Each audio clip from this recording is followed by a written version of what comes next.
Hi guys, welcome back to the Rabbit Learning. Welcome back. Let's continue our journey into object-oriented programming by diving deeper into the classes and objects. So what is a class? Think of a class as a blueprint or template. In our previous video, we discussed the example of a form, like a train boarding or exam registration form. This form outlines what information needs to be filled in: name, age, subjects, patient, parent's name, and so on. This form template is a class. Now let's say if John fills in that form, we now have a filled out version of the template with John details. That filled form is an object, a real world instance created from a blueprint. Let's reinforce this with another analogy. A class defines what the structures look like. An object is a specific version of that structure filled with data. And let's create a new folder called OOPS, short for object oriented programming. Inside it, we will create a new file called class.py. Let's consider a simple example, a form for an exam that includes fields like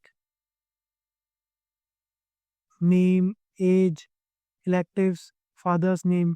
This form template will serve as our class where we fill in specific details. For example, John Doe, age 23, electives, mathematics and social science, father's name, Kaido. That's an object, an actual instance of the class. A class is a template or a blueprint, and an object specific instance created from the template. Let's now write some code to see this in action. We can write class employee and the company equals to, in double quotes, Google.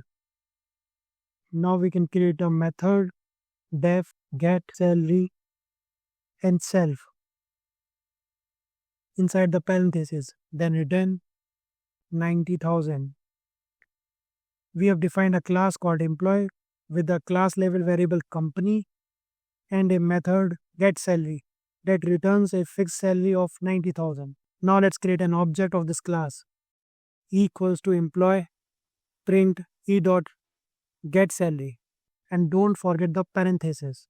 If you forget the parenthesis when creating the object, this won't work. Always remember to include parentheses when calling the class to create an object. You can see the output 90,000, and you can see the self here. So what is self? In Python, self refers to the current object. When we call a method on e or self points to e1. In Python, self refers to the current object. When we call a method on e, comma self points to e1. If we call it on a e2, self refers to e2. Now let's try to printing self to see what it actually shows. E2 equals to employee print e2 dot get salary. You will see memory address is printed for both objects, confirming that self refers to the specific instance e and e2 at the time of method execution. Every method inside a class must take a self as its first parameter. This is how Python keeps track on which object the method is being called on. You can also create the multiple objects. We now have two separate objects created from the same employee class. Both return the same salary, but they are different instances. Let's also access the class attribute. You can see e2.company prints Google. In this session, we created simple class, added methods, created objects, and saw how everything connects.